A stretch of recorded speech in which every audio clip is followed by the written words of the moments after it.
13 പ്രതികളുണ്ട്, 11 arrest നടന്നിരിക്കുന്നു. അതിൽ 2 അറസ്റ്റുകൾ അടിയന്തരമായി നടക്കാൻ പോകും. അപ്പോൾ ഈ വിധിയിൽ നിന്ന് നമ്മൾ ആദ്യമായി മനസ്സിലാക്കേണ്ടത് ഏത് സമയത്ത് വേണമെങ്കിലും 5 പേർ കൂടി അറസ്റ്റ് ചെയ്യപ്പെടാം. രണ്ടാമത്തെ കാര്യം, വിക്രം സാരാഭായി സ്പേസ് സെന്ററിൽ നടത്തിയിട്ടുള്ള ശാസ്ത്രീയമായിട്ടുള്ള രാസപരിശോധനാ ഫലങ്ങൾ ഇത് മൊത്തത്തിൽ അടിച്ചുകൊണ്ട് പോയതാണ് എന്നുള്ള കോടതിയുടെ സംശയം സ്ഥിരീകരിച്ചിരിക്കുന്നു. And revealed prima facie indicators of organised pilferage and misappropriation of secret temple value. അത് നോക്കിയപ്പോൾ നമുക്ക് മനസ്സിലാക്കാൻ കഴിയുന്നത് ഈ പറഞ്ഞ പോലെ വിശുദ്ധമായിട്ടുള്ള അമ്പലത്തിലെ അമൂല്യമായ വസ്തുക്കൾ വ്യാപകമായി അതിനകത്ത് ക്രമക്കേട് നടന്നിരിക്കുന്നു എന്ന് പ്രഥമ ദൃഷ്ട്യാ തെളിയുകയാണ്. നമസ്കാരം. ശബരിമല സ്വർണ്ണക്കൊള്ളയുമായി ബന്ധപ്പെട്ട് ഹൈക്കോടതിയുടെ 11ാമത്തെ ഇടക്കാല ഉത്തരവാണ് ഇന്നലെ പുറത്തു വന്നത്. അപ്പോൾ ഇതിനകം തന്നെ SITക്ക് ചില വിമർശനങ്ങൾ പല ഭാഗത്തു നിന്നും ഉണ്ടായി. SITയുടെ പല നിലപാടുകളും പൊതുസമൂഹത്തിന് തന്നെ സംശയമുളവാക്കുന്നതായിരുന്നു. അങ്ങനെയൊക്കെ ഇരിക്കുമ്പോഴാണ് ഇന്നലത്തെ ഹൈക്കോടതി വിധിയിൽ ചില കാര്യങ്ങൾ പറയുന്നത്. എന്താണ് ഇന്നലത്തെ ഹൈക്കോടതി വിധിയിലൂടെ പുറത്തു വന്നിരിക്കുന്ന കാര്യങ്ങൾ? അതായത് ഒന്ന് കേരള ഹൈക്കോടതിയുടെ ഇതുവരെയുള്ള ചരിത്രത്തിൽ ഒരു വിഷയത്തിൽ ഇത്ര ചുരുങ്ങിയ സമയത്തിനുള്ളിൽ ഇടക്കാല ഉത്തരവുകൾ ഹൈക്കോടതി പുറപ്പെടുവിച്ച ഒരു സംഭവം ഇതിനു മുമ്പുണ്ടായിട്ടുണ്ടോ എന്നെനിക്ക് തോന്നുന്നില്ല. പല പ്രമാദമായ വിഷയങ്ങൾ ഹൈക്കോടതി പരിഗണിച്ചിട്ടുണ്ട്, അതിന്മേലൊക്കെ ഉത്തരവുകൾ വന്നിട്ടുണ്ട്. പക്ഷേ ഇത്രയധികം ആഴത്തിൽ ഒരു വിഷയം കേരളത്തിൻ്റെ ഹൈക്കോടതി ഇതിനു മുമ്പ് പരിശോധിച്ചുണ്ടാകാൻ സാധ്യതയില്ലെന്നാണ് എൻ്റെ അറിവിൽ എനിക്ക് മനസ്സിലാക്കാൻ സാധിച്ചത്. നമുക്കറിയാം, അതായത് 21/10/2025 ഈ വിഷയത്തിൽ ആദ്യത്തെ ഉത്തരവ് വരുന്നത്. 21/10/2025 അത് കോടതി സ്വമേധയാ എടുത്ത ഈ ദ്വാരപാലക ശില്പങ്ങളിൽ സ്വർണം ഇതുമായി ബന്ധപ്പെട്ടുകൊണ്ട് ഹൈക്കോടതി എടുത്ത സ്വമേധയാ എടുത്തൊരു കേസിലാണ് ആദ്യത്തെ വിധി വരുന്നത്. അത് 21/10/2025. ഇപ്പോൾ ഇന്നലെ, അതായത് ജനുവരി 19 11ാമത്തെ ഇടക്കാല റിപ്പോർട്ട് ഈ വിഷയത്തിൽ ബഹുമാനപ്പെട്ട ഹൈക്കോടതി ഉത്തരവിട്ടു. 11ാമത്തെ ഉത്തരവിട്ടു എന്ന് പറയുമ്പോൾ ഇതെത്ര ഗൗരവമായിട്ടാണ് കോടതി കണ്ടിട്ടുള്ളത് എന്നതിൻ്റെ ഉത്തമ ഉദാഹരണമാണ് ആ റിപ്പോർട്ട്. ആ റിപ്പോർട്ട് യഥാർത്ഥത്തിൽ എനിക്ക് തോന്നുന്നൊരു 1-2 ആഴ്ചകൾക്ക് മുമ്പ് കോടതി ഈ SITക്ക് ഒരു 6 ആഴ്ച കൂടി അന്വേഷണത്തിന് കൊടുത്തിരുന്നു. അതിനുശേഷം SIT ഒരു ഇടക്കാല റിപ്പോർട്ട് കൂടി കോടതിക്ക് സമർപ്പിച്ചു. ആ സമർപ്പിച്ചതിനെ തുടർന്നാണ് ഇന്നലെ വിശദമായൊരു ഉത്തരവ് കോടതിയുടെ ഭാഗത്തു നിന്നുണ്ടായത്. അപ്പോൾ അതിൻ്റെ ഒരു പ്രത്യേകത എന്ന് പറയുന്നത് VSSയിൽ നടന്ന ഒരു ശാസ്ത്രീയ പരിശോധന, അതുമായി ബന്ധപ്പെട്ടിട്ടുള്ള ഫലവും SIT കോടതി ഒരു റിപ്പോർട്ടിന് വേണ്ടിയിട്ടായിരുന്നല്ലോ കാത്തിരുന്നത്, ആകാംക്ഷയോട്. അതെ, ആ റിപ്പോർട്ടും കോടതിയിൽ സമർപ്പിക്കപ്പെട്ടു. അപ്പം ആ റിപ്പോർട്ട് സമർപ്പിച്ചതിൻ്റെയൊക്കെ കൂടി പശ്ചാത്തലത്തിൽ ഇന്നലെ കേരള ഹൈക്കോടതി പുറപ്പെടുവിച്ച ഉത്തരവ് പല കാരണങ്ങൾ കൊണ്ടും വളരെ നിർണായകമായിട്ടുള്ളൊരൊന്ന് ആണ് എന്നാണ് എനിക്ക് തോന്നുന്നത്. കാരണം നേരത്തെ സൂചിപ്പിച്ചതുപോലെ SITയുടെ അന്വേഷണം സംബന്ധിച്ചിട്ട് വിമർശനങ്ങൾ ഉയർന്നു വന്നു. SITയുടെ അന്വേഷണത്തിലുള്ള വീഴ്ചകൾ സംബന്ധിച്ച് ഹൈക്കോടതിയുടെ സിംഗിൾ ബെഞ്ച് ഒന്നിലധികം 2 ഉത്തരവ് പുറപ്പെടുവിച്ചു കഴിഞ്ഞു. 3ാമത്തെ ഉത്തരവിന് വേണ്ടിയിട്ട് നമ്മൾ കാത്തിരിക്കുക. അതുപോലെ തന്നെ SIT ഈ തന്ത്രിയെ അറസ്റ്റ് ചെയ്യുന്നതുമായി ബന്ധപ്പെട്ടുകൊണ്ട് ഉയർന്നു വന്ന വിവാദം, വാജിവാഹനവുമായി ബന്ധപ്പെട്ടുകൊണ്ട് ഉയർന്നു വന്ന വിവാദം, വാജിവാഹനവുമായി ബന്ധപ്പെട്ടുകൊണ്ട് തൊണ്ടി എടുത്ത് കോടതിയിൽ കൊടുത്തതിൽ SITക്ക് വീഴ്ച പറ്റി എന്നുള്ള വിമർശനം, ആ തൊണ്ടി മുതലുമായി ബന്ധപ്പെട്ടുകൊണ്ട് ആ വാജിവാഹനവുമായി ബന്ധപ്പെട്ടുകൊണ്ട് നടന്ന കാര്യങ്ങൾ മുഴുവൻ കോടതിയുടെ നിരീക്ഷണത്തിൽ നടന്നതായിരുന്നു എന്നുള്ളതൊക്കെ സംബന്ധിച്ച് അപ്പോൾ ഒരുപാട് സങ്കീർണതകളുടെ പശ്ചാത്തലത്തിലാണ് ജനുവരി 19 കോടതി വിധി വന്നിട്ടുള്ളത്. പക്ഷെ ആ കോടതി വിധി പലതുകൊണ്ടും വളരെ വളരെ പ്രാധാന്യത്തോടു കൂടി നമ്മൾ ചർച്ച ചെയ്യേണ്ട ഒന്നാണ്. അത് സംബന്ധിച്ച് സാധാരണഗതിയിൽ ദൃശ്യമാധ്യമങ്ങൾ ചെയ്യുന്ന പോലെ ചില പൊട്ടും പൊടിയും അവിടെ ഇവിടെയൊക്കെ തൊടുകയും മാന്തുകയൊക്കെ ചെയ്തിട്ടുള്ള ചില വാർത്തകൾ. അല്ല, അത് വ്യക്തതയില്ല. കാരണം ദൃശ്യമാധ്യമങ്ങളുടെ പ്രധാനപ്പെട്ട ചാനലുകളുടെ ഒന്നും റിപ്പോർട്ടിങ്ങിന് ഒരു വ്യക്തതയില്ല. അത് പൊതുസമൂഹമാകെ കൺഫ്യൂഷനിലാണ്. അപ്പോൾ അത് സംബന്ധിച്ച് ചില വിവരങ്ങൾ അവിടെ ഇവിടെയൊക്കെ കൊടുക്കുന്നു, പറയുന്നു. ചാനൽ ചർച്ചകളിൽ വന്നിട്ട് 5 മിനിറ്റ് 10 മിനിറ്റ് ഒക്കെ ചിലർ സംസാരിച്ച് പോകുന്നു എന്നുള്ളതല്ലാതെ സമഗ്രമായിട്ട് ഈ കോടതി വിധിയിൽ എന്താണ് പറഞ്ഞിരിക്കുന്നത് എന്നുള്ളത് സംബന്ധിച്ച് ജനങ്ങൾക്ക് ഒരു ധാരണ ഉണ്ടായിട്ടില്ല. അപ്പോൾ അവിടെ ആ ഒരു ഗ്യാപ്പാണ് നമ്മൾ ഈ ഇൻ്റർവ്യൂവിലൂടെ ഫിൽ ചെയ്യാനായിട്ട് നമ്മൾ ഉദ്ദേശിക്കുന്നത്. അപ്പോൾ ഈ വിധിയിൽ നമുക്കറിയാമല്ലോ 2 കേസുകളാണ് FIR രജിസ്റ്റർ ചെയ്യപ്പെട്ടത്. ഒന്ന് ദ്വാരപാലക ശില്പങ്ങൾ, ഒന്ന് കട്ടിളപ്പാളി. ദ്വാരപാലക ശില്പങ്ങളാണ് 3700/2025, കട്ടിളപ്പാളിയാണ് 3701/2025. രണ്ടുമാണ് FIR ഇട്ട് അന്വേഷിക്കുന്ന കേസ്. അപ്പോൾ അതിൻ്റെ കാര്യങ്ങൾ പറഞ്ഞുകൊണ്ടാണ് ഈ കോടതി വിധി ആരംഭിക്കുന്നത്. അതിൽ ഈ 3700/2021 16 പ്രതികളുണ്ട്. അതിൽ 11 പ്രതികൾ അറസ്റ്റ് ചെയ്യപ്പെട്ടു. രണ്ടാമത്തെ കേസിൽ 13 പ്രതികളുണ്ട്. അതിൽ 11 പ്രതികൾ അറസ്റ്റ് ചെയ്യപ്പെട്ടു. അപ്പോൾ അവിടെ തന്നെ കോടതി വളരെ നിർണായകമായിട്ടുള്ള ഒരു കാര്യം പറയുന്നത് എന്താണെന്ന് വെച്ച് കഴിഞ്ഞാൽ, ഈ 3700/2025 എന്ന് പറഞ്ഞ കേസിൽ ഉടനടി 3 അറസ്റ്റുകൾ നടക്കാൻ സാധ്യതയുണ്ട്. അതായത് ഇന്ന് ഏത് സമയവും 3 അറസ്റ്റുകൾ പ്രതീക്ഷിക്കാം എന്നാണ്. അതായത് it has been further submitted that the possible involvement of 3 additional persons is under active scrutiny based on a careful assessment of witness statements, documentary materials and other corroborative evidences collected thus far. എന്ന് പറഞ്ഞാൽ ഇതുവരെ സമാഹരിച്ച, ഇതുവരെ നടത്തിയിട്ടുള്ള സാക്ഷികളുടെ മൊഴികൾ, അതുപോലെ തന്നെ രേഖാപരമായിട്ടുള്ള കാര്യങ്ങൾ, രേഖകൾ, അതുപോലെ തന്നെ കൊറോബറേറ്റീവ് എവിഡൻസ്, ഇതുമായി ബന്ധപ്പെട്ടിട്ടുള്ള എവിഡൻസ്, അതിൻ്റെ എല്ലാം പരിശോധനയുടെ അടിസ്ഥാനത്തിൽ അധികമായി 3 അറസ്റ്റുകൾ ഈ 3700/2021 എന്ന് പറഞ്ഞ കേസിൽ നടക്കാൻ പോകും. എന്ന് പറഞ്ഞാൽ 3 അറസ്റ്റ് ഉടനടി ആ FIR-നുമായി ബന്ധപ്പെട്ടിട്ടുള്ള ആ കേസിൽ നടക്കാൻ പോകും. അതാണ് ഒന്നാമത്തെ. രണ്ടാമത്തെ കാര്യം എന്ന് പറയുന്നത് 3701/2025 കട്ടിളപ്പാളി. അതിൽ 13 പ്രതികളുണ്ട്, 11 അറസ്റ്റ് നടന്നിരിക്കുന്നു. അതിൽ 2 അറസ്റ്റുകൾ അടിയന്തരമായി നടക്കാൻ പോകും.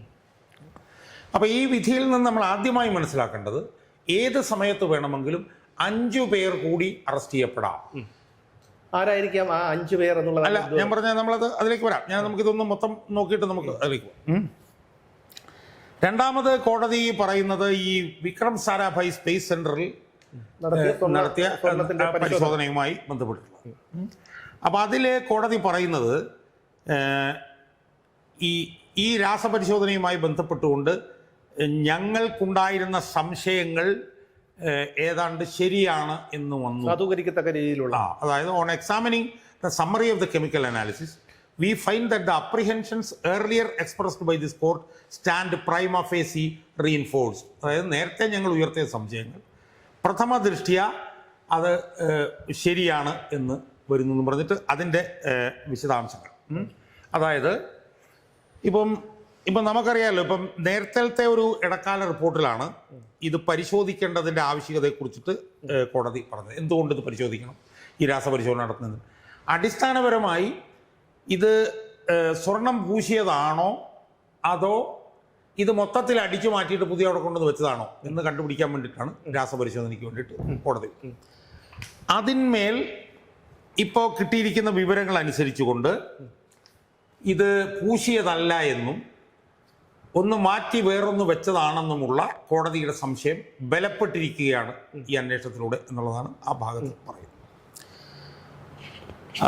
എന്നാൽ അതുമായി ബന്ധപ്പെട്ടുകൊണ്ട് അത് കൂടുതൽ സാങ്കേതികമായിട്ടുള്ള കാര്യങ്ങളായതുകൊണ്ട് പിന്നെ VSSL ഉദ്യോഗസ്ഥന്മാരുമൊക്കെ ആയിട്ട് കൂടുതൽ അവരുടെ മൊഴിയെടുക്കലും കാര്യങ്ങളും ഒക്കെ വേണം എന്നൊക്കെയാണ് ആ ഭാഗത്ത്.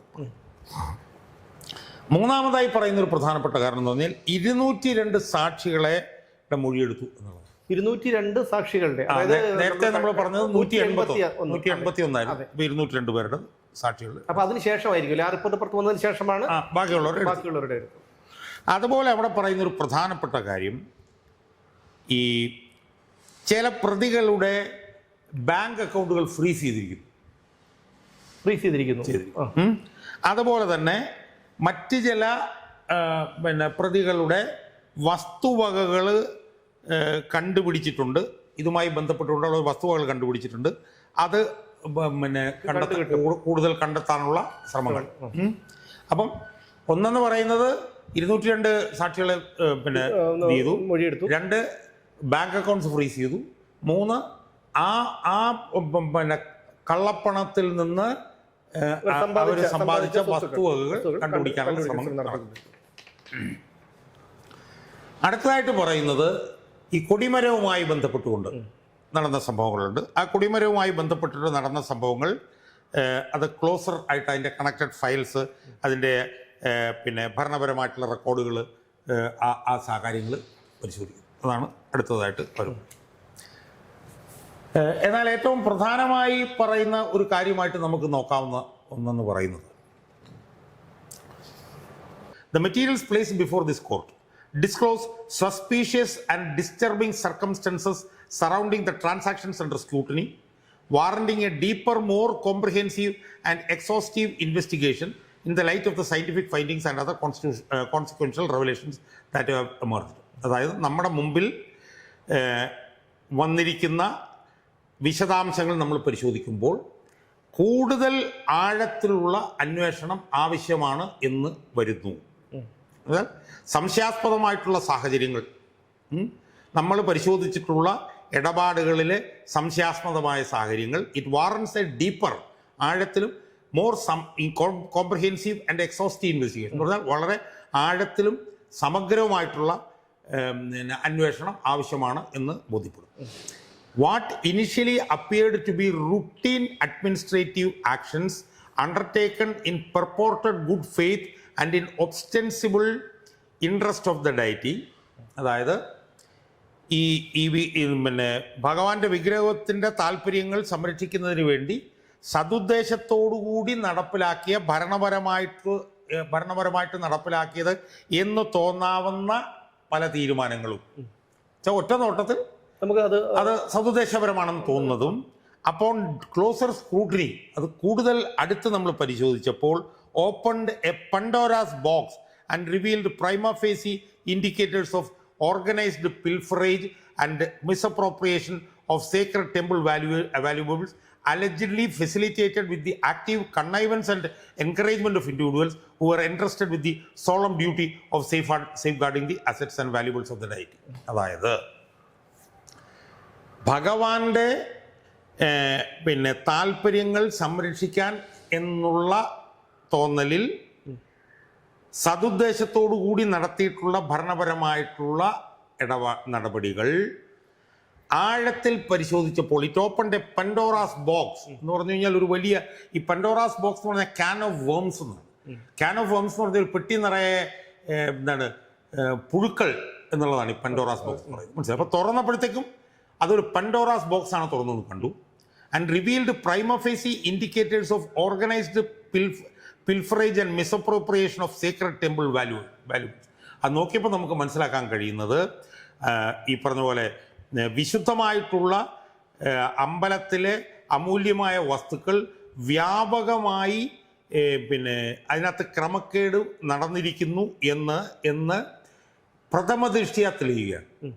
മനസ്സിലായി? അപ്പം എന്ന് പറഞ്ഞാൽ എന്താ, അപ്പം നമ്മൾ മൊത്തത്തിൽ നോക്കുമ്പോൾ ഭഗവാന്റെ താല്പര്യങ്ങൾ സംരക്ഷിക്കാനായി സതുദ്ദേശപരമായി നടപ്പിലാക്കിയിട്ടുള്ള ഇതെന്ന് തോന്നാവുന്ന ഭരണപരമായിട്ടുള്ള തീരുമാനങ്ങൾ ആഴത്തിൽ പരിശോധിച്ചപ്പോൾ it opened a Pandora's box എന്ന് പറഞ്ഞാൽ അത് വലിയൊരു അഴുകിയൊരു സാധനമായിട്ട് തുറന്നതായിട്ട് കണ്ട എങ്ങനെയാണ് കണ്ടപ്പോൾ അതിൽ നിന്ന് തെളിഞ്ഞത് ഈ ഭഗവാന്റെ അമൂല്യമായിട്ടുള്ള വസ്തുക്കൾ വലിയ തോതിൽ കൊള്ള ചെയ്തിട്ടുണ്ടെന്നും and allegedly facilitated with the active connivance and encouragement of individuals who are entrusted with the solemn duty of safeguarding the assets and valuables of the. അതാരാണ് ചെയ്തത്? ഭഗവാന്റെ അമൂല്യമായിട്ടുള്ള വസ്തുക്കൾ സംരക്ഷിക്കാൻ ഉത്തരവാദിത്തപ്പെട്ടവരാണത് ചെയ്തതെന്നും കണ്ടു. അപ്പം തിരിച്ച് നമ്മൾ പറഞ്ഞാൽ ഭഗവാന്റെ അമൂല്യമായ വസ്തുക്കൾ സംരക്ഷിക്കാൻ ഉത്തരവാദിത്തപ്പെട്ട ആളുകളുടെ ഒത്താശയോടുകൂടി ഭഗവാന്റെ താല്പര്യങ്ങൾ സംരക്ഷിക്കാൻ വേണ്ടി സതുദ്ദേശപരമായി ചെയ്തത് എന്ന് ഒറ്റ നോട്ടത്തിൽ തോന്നിയ ഭരണപരമായിട്ടുള്ള പല നടപടികളും ആഴത്തിൽ പരിശോധിച്ചപ്പോൾ വലിയ കൊള്ള അതിൻ്റെ പുറകിൽ നടന്നതായി കണ്ടു. അതായത് ഈ കൊള്ള നടത്താനുള്ള മറയായിട്ടാണ് ഇവർ ഈ ഒരു സംഭവം ചെയ്തു വെച്ചത്. മനസ്സിലായി. അപ്പോൾ ഈ more careful and critical examination has brought to light serious institutional lapses, gross mismanagement and possible complicity which may have enabled systematic and sustained siphoning of temple assets. സമഗ്രമായിട്ട് നോക്കിയപ്പോഴത്തേക്ക് അതിനകത്ത് ഒരുപാട് പ്രശ്നങ്ങൾ കണ്ടു. ഇനി 13ാമത്തെ പാരഗ്രാഫിൽ ചില പുതിയ കാര്യങ്ങൾ കോടതി പറയും. We note that the investigation was initially confined to issues relating to Dwarapalaga idols. അതായത് ഈ അന്വേഷണം തുടക്കത്തിൽ പ്രാഥമികമായി ദ്വാരപാലക ശില്പങ്ങളുമായി ബന്ധപ്പെട്ട വിഷയങ്ങളിലാണ് നിന്നിരുന്നത്. എന്നാൽ അന്വേഷണം കൂടുതൽ പുരോഗമിക്കുകയും ശാസ്ത്രീയവും രേഖാപരവുമായിട്ടുള്ള രേഖകൾ കാണുകയും അത് കൂടുതൽ പരിശോധിക്കുകയും അത് കൂടുതൽ വിശകലനം ചെയ്യുകയും ചെയ്തപ്പോൾ the scope of investigation expanded substantially എന്ന് പറഞ്ഞാൽ അന്വേഷണത്തിൻ്റെ വ്യാപ്തി വലിയ തോതിൽ വർദ്ധിക്കുകയും it necessitated A detailed examination of multiple aspects of temple administration and related transactions spanning more than 2 decades. എന്ന് പറഞ്ഞാൽ അന്വേഷണത്തിൻ്റെ തുടക്കത്തിൽ ദ്വാരപാലക ശില്പങ്ങളൊക്കെ ആയിട്ട് ബന്ധപ്പെട്ടാണ് അന്വേഷണം പോയിക്കൊണ്ടിരുന്നത്. എന്നാൽ അന്വേഷണം പുരോഗമിക്കുകയും ശാസ്ത്രീയമായിട്ടുള്ള തെളിവുകളും രേഖകളെല്ലാം വന്നപ്പം മനസ്സിലായത് എന്താണ്? കഴിഞ്ഞ 2 പതിറ്റാണ്ട് കാലത്തെ ഇടപാടുകളുമായി ബന്ധപ്പെട്ടുകൊണ്ട് വിശദമായിട്ടുള്ള ഒരു അന്വേഷണത്തിൻ്റെ ആവശ്യകതയിലേക്കാണ് അത് കൊണ്ടുവന്നെത്തിച്ചത്. എന്ന് പറഞ്ഞാൽ കട്ടളപ്പാളികളുടെയും ഈ ദ്വാരപാലക ശില്പങ്ങളുടെയും ഒക്കെ സ്വർണ്ണക്കൊള്ളയുമായി ബന്ധപ്പെട്ടാണ് പ്രഥമമായി അന്വേഷണം ആരംഭിച്ചതെങ്കിലും അതിൻ്റെ കൂടുതൽ വിശദാംശങ്ങളിലേക്ക് പോവുകയും രേഖകൾ പരിശോധിക്കുകയും കൂടുതൽ തെളിവുകൾ കിട്ടുകയും ചെയ്തപ്പോൾ ഇതിന് അന്വേഷണത്തിൻ്റെ വ്യാപ്തി വിപുലീകരിക്കണമെന്നും കഴിഞ്ഞ 2 പതിറ്റാണ്ട് കാലത്തെ കാര്യങ്ങൾ അന്വേഷിക്കണമെന്നും ഉള്ള നിലയിലേക്ക് ഇപ്പോൾ വന്നിരിക്കുകയാണ്. What has commenced as a limited probe എന്ന് വെച്ചാൽ വളരെ ചുരുങ്ങിയ ഒരു അന്വേഷണമായിട്ട് തുടങ്ങിയത്. In the course of investigation അന്വേഷണത്തിൻ്റെ ഇടയിൽ uncovered multiple layers of irregularities, അതായത് പല തലത്തിലും തട്ടുകളിലുമുള്ള ക്രമക്കേടുകൾ കണ്ടുപിടിക്കുകയും and revealed a chain of transactions and administrative decisions, അതായത് ഒരു ചങ്ങല കണ്ണിയിലുള്ള പോലുള്ള ഇടപാടുകളും ഭരണപരമായിട്ടുള്ള തീരുമാനങ്ങളും ഉള്ളതായിട്ട് കാണുകയും വിച്ച് പ്രൈമ ഫേസി എന്ന് പറഞ്ഞാൽ പ്രഥമ ദൃഷ്ടിയ indicate that the matter is not confined to isolated or sporadic acts. അതായത് ചുരുങ്ങിയ തോതിൽ തുടങ്ങിയ അന്വേഷണം പുരോഗമിച്ചതോടുകൂടി പല ഭരണപരമായിട്ടുള്ള കാര്യങ്ങളും പരിശോധിച്ചപ്പോൾ മനസ്സിലായെന്നുള്ളത് ഇത് അവിടെ ഇവിടെയും ഉണ്ടായിട്ടുള്ള ചില നടപടിക്രമങ്ങളുടെ ഭാഗമായിട്ട് സ്പൊറാഡിക്കായിട്ട് അപ്പോഴും ഇവിടെയും ഉണ്ടായിട്ടുള്ള ചില പ്രവർത്തനങ്ങളുടെ ഭാഗമായിട്ട് ഉണ്ടായതല്ല. But points towards a wider and more entrenched pattern of misconduct. പറഞ്ഞാൽ ഇത് അവിടെ ഇവിടെ ഉണ്ടായിട്ടുള്ളതല്ല, ഇത് സുസംഘടിതമായി നടന്ന ക്രമക്കേടിൻ്റെ ഭാഗമാണ് എന്ന് മനസ്സിലായി. The investigation has in effect opens a hornet's nest bringing to light serious irregularities and which hitherto remained concealed and exposing several disturbing aspects that call for comprehensive and methodical scrutiny. ഈ അന്വേഷണം എന്ത് ചെയ്തു? കടന്നൽ കൂട്ടിൽ കല്ലെറിയുന്ന പോലെയാണ് സംഭവിച്ചത്. Which brought to light serious irregularities, ഇതുവരെ നമ്മൾ കണ്ടുപിടിക്കാത്ത പല ക്രമക്കേടുകളും കണ്ടുപിടിക്കുകയും അത് വളരെ സമഗ്രമായിട്ടുള്ള അന്വേഷണത്തിൻ്റെ ആവശ്യകതയിലേക്ക് അത് വിരൽ ചൂണ്ടുകയും ചെയ്തു. Having regard to the gravity of allegations, അതായത് ഈ ആരോപണങ്ങളുടെ ഗുരുതരാവസ്ഥ പരിശോധിക്കുമ്പോൾ the scale and complexity of the suspected offence, അതിൻ്റെ വ്യാപ്തി പരിശോധിക്കുമ്പോഴും and the public trust reposed in temple administration and custody എന്നുവെച്ചാൽ പൊതുജനങ്ങൾക്ക് ഇതിലുള്ള വിശ്വാസം കണക്കിലെടുക്കുമ്പോഴും we reiterate our direction to the investigating officer to proceed with എന്ന് പറഞ്ഞു കഴിഞ്ഞാൽ ഇതിൻ്റെ എല്ലാത്തിൻ്റെയും പശ്ചാത്തലത്തിൽ ഈ 2 പതിറ്റാണ്ട് കാലത്ത് നടന്ന വിശദമായിട്ടുള്ള കാര്യങ്ങളെ കൂടി SIT അന്വേഷിക്കണം എന്നും ഇവർ പറഞ്ഞിരിക്കുകയാണ്. മനസ്സിലായി? അപ്പോൾ ഇതിൽ നിന്ന് ഒക്കെ വരുന്ന പൊതുവിലുള്ള വിഷയം എന്താ? വിഷയം എന്ന് പറയുന്നത്, ഒന്ന്, ഉടനടി 5 അറസ്റ്റ് നടക്കാം. ഒന്നാമത്തെ. രണ്ടാമത്തെ കാര്യം, വിക്രം സാരാഭായി സ്പേസ് സെന്ററിൽ നടത്തിയിട്ടുള്ള ശാസ്ത്രീയമായിട്ടുള്ള രാസപരിശോധനാ ഫലങ്ങൾ ഇത് മൊത്തത്തിൽ അടിച്ചുകൊണ്ട് പോയതാണ് എന്നുള്ള കോടതിയുടെ സംശയം സ്ഥിരീകരിച്ചിരിക്കുന്നു. മനസ്സിലായോ? മൂന്നാമത്തെ പ്രധാനപ്പെട്ട കാര്യം എന്ന് പറയുന്നത്, അന്വേഷണം പുരോഗമിച്ചതിലൂടെയും കൂടുതൽ രേഖകൾ പരിശോധിച്ചതിലൂടെയും കൂടുതൽ ആളുകളെ ചോദ്യം ചെയ്യലിലൂടെയൊക്കെ മനസ്സിലായത് ഇത് അവിടെ ഇവിടെ ഉണ്ടായിട്ടുള്ള ചില കൊള്ളയുടെ ഭാഗമല്ല. ഇത് കഴിഞ്ഞ 2 പതിറ്റാണ്ട് കാലങ്ങളായി വലിയ തോതിലുള്ള കൊള്ള നടന്നിട്ടുണ്ട്. അതിൻ്റെ ഭാഗമായിട്ടാണിത്. അതുകൊണ്ട് അതും പരിശോധിക്കണം എന്നുള്ള നിലയിലേക്ക് കാര്യങ്ങൾ വന്നിരിക്കുന്നു. ഇനി നമ്മൾ ഈ 5 അറസ്റ്റിനെ കുറിച്ച് പറയുന്നു. ഈ 5 അറസ്റ്റ് ഉടനടി ഉണ്ടാകുന്നത് നമുക്ക് കരുതാം. കാരണം കോടതി ആ തരത്തിലാണ് ഇടപെട്ടിരിക്കുന്നത്. ആരായിരിക്കാം നമുക്കത് ഊഹിക്കാൻ കഴിയുന്നത്? അല്ലെങ്കിൽ അതിൽ ഈ പറഞ്ഞതുപോലെ ഈ നമ്മളൊക്കെ നേരത്തെ പറഞ്ഞതുപോലെ ഏറ്റവും സുപ്രധാനമായിട്ടുള്ള അതിൻ്റെ ഒരറസ്റ്റ് എന്ന് പറയുന്നത് PS പ്രശാന്ത് ആയിരിക്കും. അത് 100% ഉറപ്പായിരിക്കും. കാരണം ഇതിനകത്ത് 2024, 25 ഇടപാടുകളെ കുറിച്ച് കൃത്യമായിട്ട് പറയുന്നുണ്ട്. അപ്പോൾ അതിൽ നമ്മൾ കണ്ടൊരു പ്രധാനപ്പെട്ട കാര്യം എന്ന് വെച്ചാൽ, ഈ പ്രശാന്തിനെ അറസ്റ്റ് ചെയ്യാത്തതിൽ കോടതിക്ക് അസ്വസ്ഥത ഉണ്ടെന്നുള്ളതും വ്യക്തമാണ്. അത് ഈ സിംഗിൾ ബെഞ്ച് ജഡ്ജി ബദറുദ്ദീനെ പോലെ ഈ പറഞ്ഞ തുറന്ന് അടിക്കില്ല ഈ കോടതി എന്നേ ഉള്ളൂ. പക്ഷേ ഈ കോടതിക്ക് അതിനകത്ത് അസ്വസ്ഥത ഉണ്ടെന്നുള്ളത് വ്യക്തമാണ്. അപ്പോൾ അതുകൊണ്ട് ഏത് സമയത്ത് വേണമെങ്കിലും പ്രശാന്തിൻ്റെ അറസ്റ്റ് നടക്കാം. പിന്നെ അന്ന് ഉള്ള 2 ദേവസ്വം ബോർഡ് മെമ്പർമാരുടെ അജികുമാറും സുന്ദരേശന്റെയും നടക്കാം. പിന്നെ അന്നത്തെ ദേവസ്വം കമ്മീഷണർ വേണമെങ്കിൽ നടക്കാം. പിന്നെ നമ്മളെയൊക്കെ ഞെട്ടിച്ചുകൊണ്ട് ഒരു പക്ഷേ കടകംപള്ളിയുടെയും നടക്കാം. മനസ്സിലായി? അപ്പോൾ അതാണ് 5 എന്ന് പറയും. 2 എന്ന് പറയുന്നത് ഇത് പൂശിയതല്ല, പൊതിഞ്ഞതല്ല, പൊതിഞ്ഞത് തന്നെ എടുത്തങ്ങ് മാറ്റിയിട്ട് പുതിയത് കൊണ്ട് വെച്ചതാണ് എന്നുള്ള ഇവരുടെ സംശയം സ്ഥിരീകരിക്കപ്പെട്ടു. 3, ഇത് കഴിഞ്ഞ 10-20 വർഷക്കാലമായി നടന്ന കൊള്ളയാണ് ഇത് എന്നുള്ള നിലയിലേക്ക് അത് അന്വേഷിക്കണം എന്നൊക്കെ പറയുമ്പോഴും അതിനകത്തുള്ളൊരു ചെറിയ പ്രശ്നം എന്താണെന്ന് വെച്ചാൽ, ഈ കഴിഞ്ഞ 20 വർഷക്കാലമായി നടന്നത് അഴിമതികളാവാനാണ് സാധ്യത. ഒരിക്കലും കൊള്ളയല്ല, ഇത്തരത്തിലുള്ള ഒരു കൊള്ള നടന്നിരിക്കാൻ സാധ്യതയില്ല. ഈ കൊള്ള യഥാർത്ഥത്തിൽ 19 മുതൽ നടന്നതാണ്. മനസ്സിലായി? അപ്പൊ അവിടെ കോടതി പറയുന്നതിനകത്ത് ഒരു പൊതു സ്വഭാവം ഉണ്ടെന്ന് എനിക്ക് തോന്നുന്നു. ഒരു പക്ഷേ ബാലൻസ് ചെയ്ത് നിർത്താനുള്ള ശ്രമമായി കൂടായികയില്ല. കാരണം അങ്ങനെ പറയാനാണെങ്കിൽ ഈ 2 പതിറ്റാണ്ട് കാലത്തെ ക്രമക്കേട് മാത്രമല്ല അന്വേഷിക്കേണ്ടത്. അതിനു മുമ്പുള്ളതും മുഴുവൻ ശബരിമലയിൽ ഒരു 2-3 പതിറ്റാണ്ട് കാലമായിട്ട് നടക്കുന്ന ആദ്യാവസാന അഴിമതികളാണ്. ആ അഴിമതിയെയും ഈ സ്വർണ്ണ കൊള്ളയെയും കൂടെ നമ്മൾ കൂട്ടിക്കുഴയ്ക്കുന്നതിനകത്ത് യാഥാർത്ഥ്യമില്ല. 98 സ്വർണം പൊതിഞ്ഞതുമായി ബന്ധപ്പെട്ടുകൊണ്ടുള്ള സ്വർണ്ണ കൊള്ള യഥാർത്ഥത്തിൽ 2017 മുതൽ തുടങ്ങിയിട്ടുള്ള സാധനമാണ്. അപ്പൊ അതിനെ കൂട്ടിക്കുഴയ്ക്കാനുള്ളൊരു ശ്രമം കോടതി ഇതിനകത്ത് നടത്തുന്നുണ്ട്. അത് അത്ര ശരിയാണെന്ന് എനിക്ക് തോന്നുന്നില്ല. അല്ല, ഒരുപക്ഷെ അത് വിമർശനങ്ങൾ അതായത് CPM-ലേക്ക് ഒതുങ്ങി വന്നിരിക്കുന്നു എന്നുള്ളൊരു തോന്നൽ മാത്രമല്ല.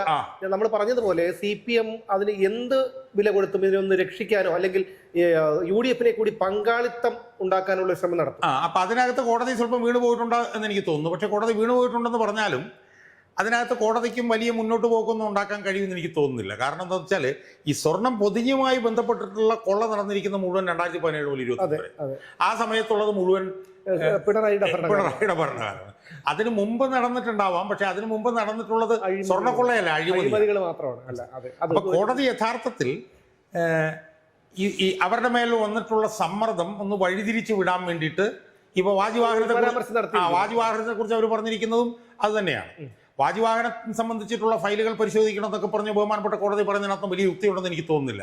കാരണം എന്താണെന്ന് വെച്ച് കഴിഞ്ഞാൽ അത് അടിമുടി വേറൊരു ഹൈക്കോടതി ഡിവിഷൻ ബെഞ്ചിന്റെ മേൽനോട്ടത്തിലാണ് അത് നടന്നിട്ടുള്ളത്. മനസ്സിലായി? എന്ന് മാത്രമല്ല, അത് അതിൻ്റെ ഓരോ ഘട്ടത്തിലും ഹൈക്കോടതി നിയമിച്ചിട്ടുള്ള അഡ്വക്കേറ്റ് കമ്മീഷണറുടെ മേൽനോട്ടത്തിലാണ് നടന്നിട്ടുള്ളത്. മനസ്സിലായി? അപ്പോൾ അവിടെ കോടതി രക്ഷപ്പെടലിന് വേണ്ടിയിട്ടുള്ള ഒരു ശ്രമം കോടതി നടത്തുന്നുണ്ട്. പക്ഷെ അത് ഫലപ്രദമാകാനുള്ള സാധ്യതയുണ്ട് എന്ന് എനിക്ക് തോന്നുന്നില്ല. എന്തായാലും ഇതിൽ നിന്ന് നമുക്ക് മനസ്സിലാവുന്ന 2 പ്രധാനപ്പെട്ട കാര്യങ്ങൾ. ഒന്ന്, 5 അറസ്റ്റുകൾ ഉടനെ നടക്കും. പ്രശാന്തിന്റെ കൂടെയുള്ളവരും അറസ്റ്റ് ചെയ്യപ്പെടും എന്നുള്ളത് സംശയമില്ലാത്ത കാര്യമാണ്. പിന്നെ ഞാനിപ്പോൾ ഒരു കല്യാണത്തിന് പോയിട്ടാണ് വന്നത്. CPM-ന്റെ ലോക്കൽ കമ്മിറ്റി സെക്രട്ടറി കല്യാണത്തിന് പോയിട്ടാണ്. ആ കല്യാണത്തിൽ ഞാൻ ചെന്നപ്പോൾ അവിടെ ഇല്ലാതിരുന്ന ആൾ പിന്നെ വന്നോന്ന് എനിക്കറിയില്ല. അത് കടകംപള്ളി സുരേന്ദ്രൻ. കാരണം ഈ ലോക്കൽ കമ്മിറ്റി സെക്രട്ടറിയുടെ അടുത്ത സുഹൃത്താണത്. അവിടെ വന്നിട്ടില്ല. അപ്പോൾ അദ്ദേഹത്തിനും ആ സംശയം ഉണ്ടായിക്കൂടാകില്ല. അപ്പോൾ അതുകൊണ്ട് തന്നെ അതൊന്ന്. രണ്ട്, VSSCയുടെ റിപ്പോർട്ടിലൂടെ ഇതൊരു വലിയ പെരിങ്കൊള്ളയാണ് എന്ന് കൂടി ബോധ്യമായിരിക്കുന്നു. അപ്പോൾ സ്വാഭാവികമായി ഇത് വലിയൊരു പെരുങ്കൊള്ള, ഇത് പൂർണ്ണമായും മാറ്റി പുതിയത് വെച്ചു എന്ന് VSSCയുടെ ഫലത്തിൽ കൂടെ കണ്ടുവന്നാൽ അത് യഥാർത്ഥത്തിൽ രമേശ് ചെന്നിത്തല പറഞ്ഞിടത്തേക്ക് കാര്യങ്ങളെത്തും. അന്താരാഷ്ട്ര വിഗ്രഹ അതെ, അത് അങ്ങനെ 2-3 കാര്യങ്ങൾ കൊണ്ട് അർത്ഥഗർഭമായിട്ടുള്ള ഇവർ സ്വർണം ഉരുക്കി മാറ്റുകയാണെങ്കിൽ ഇവർ സ്വർണം ഉരുക്കി മാറ്റിയിട്ട് അതേ പാളിയിൽ തന്നെ ഇത് പൊതിഞ്ഞുകൊണ്ട് വെച്ചാൽ പോരെ. അപ്പൊ ഇത് രണ്ടാമത് യഥാർത്ഥ പാളികൾ മാറ്റിയതിനു ശേഷം അവിടെ ഡ്യൂപ്ലിക്കേറ്റ്, അതായത് പിന്നീടൊന്ന് നിർമ്മിച്ചു വെച്ചു എന്ന് പറഞ്ഞു കഴിഞ്ഞാൽ ഈ പുരാവസ്തു പ്രാധാന്യമുള്ള ഈ സാധനം കടത്തിയെന്നർത്ഥം. ഏതാണ്ട് അതിലേക്കാണ് അത് കാര്യങ്ങൾ വരുന്നത്. അപ്പൊ അതിന്റെ രണ്ടിന്റെയും കൂടെ പശ്ചാത്തലത്തിൽ വേണം നമ്മൾ ഈ വിധിന്യായത്തെ കാണാൻ. അതോടൊപ്പം തന്നെ ഈ SITയുടെ ഭാഗത്തുണ്ടാകുന്ന വീഴ്ചകൾ ഈ ബെഞ്ച് കാണാതിരിക്കുന്നു എന്നുള്ളത് കൂടി നമ്മൾ കാണണം. കാരണം നമ്മൾ അതുകൂടി ഇപ്പം ന്യായാധിപന്മാർ ശ്രദ്ധിക്കും എന്നുള്ളതുകൊണ്ടാണ് ഇത് പറയുന്നത്. എനിക്ക് തോന്നുന്നു November 5 വന്ന വിധിന്യായത്തിൽ മാത്രമാണ് ഈ PS പ്രശാന്തിനെ കുറിച്ച് 2 പേജോളം ഉണ്ടായിരുന്നു. November 5 കഴിഞ്ഞപ്പോൾ December 5 കഴിഞ്ഞ് January 5 കഴിഞ്ഞു. സ്വാഭാവികമായും 2 മാസമായിട്ട് നിങ്ങൾ എന്തുകൊണ്ട് PS പ്രശാന്തിനെ അറസ്റ്റ് ചെയ്തിട്ടില്ല എന്ന് ബെഞ്ച് SITയോട് ചോദിക്കേണ്ടതാണ്. ചോദിച്ചിട്ടില്ല. അതുപോലെ തന്നെ KP ശങ്കരദാസിന്റെ കാര്യത്തിൽ ചോദിച്ചില്ല.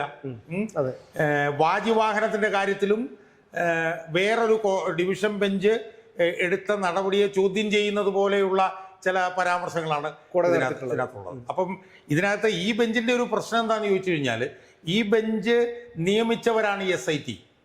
ഈ ബെഞ്ച് ഹാൻഡ് പിക്ക് ചെയ്ത് നിയമിച്ചവരാണ് SIT. സ്വാഭാവികമായും ഇവർ ഹാൻഡ് പിക്ക് ചെയ്ത് നിയമിച്ചവരാണ് SIT എന്നുള്ളത് കൊണ്ടാണോ ഇനി ഈ SITയെ വിമർശിക്കാൻ ഇവർക്കൊരു ഒരു ബുദ്ധിമുട്ട് എന്നുള്ള കോടതിയിലേക്ക് കൂടാതെ ആ ഒരു ചോദ്യം വരുന്നുണ്ട്. ഒന്ന്. രണ്ട്, കോടതിക്ക് ബഹുമാനപ്പെട്ട ദേവസ്വം ബെഞ്ചിനും ഇത് 2 പേരിലേക്കും പകർന്ന് ഇത് 2 പേർക്കും ഇതിൻ്റെ കുഴപ്പങ്ങളുണ്ടെന്ന് വരുത്താൻ വേണ്ടിയിട്ടുള്ള ഒരു ശ്രമവും കൂടി കോടതിയുടെ ഭാഗത്തു നിന്നുണ്ടോ എന്നുള്ളതും ഒരു വീഴ്ചയായിട്ട് ഈ വിധിന്യായത്തെ നമുക്ക് കാണാം എന്ന് എനിക്ക് തോന്നുന്നു. എന്തായാലും അടുത്ത ഏതാനും മണിക്കൂറുകൾക്കുള്ളിൽ അല്ലെങ്കിൽ ദിവസങ്ങൾക്കുള്ളിൽ ഈ 5 നിർണായകമായിട്ടുള്ള അറസ്റ്റ് ഉണ്ടാകും. ഷാജാൻ സാർ ചോദിച്ച ഒരു ചോദ്യം പ്രസക്തമാണ്. കഴിഞ്ഞ 2 മാസങ്ങൾക്ക് മുൻപ് കോടതിയുടെ ആ ഒരു ഉത്തരവിൽ 2 പേജോളം പരാമർശിച്ചിരുന്നത് PS പ്രശാന്തിനെ കുറിച്ചാണ്. പക്ഷേ ഇപ്പോൾ ഇനി വരുന്ന 5 അറസ്റ്റുകളിൽ ഒരാൾ PS പ്രശാന്ത് ആയിരിക്കുമെന്നുള്ള കാര്യത്തിൽ യാതൊരു തർക്കവുമില്ല. ആ അറസ്റ്റ് കടകംപള്ളിയിലേക്ക് എത്തുമോ എന്നാണ് ഇനി കണ്ടറിയേണ്ടത്.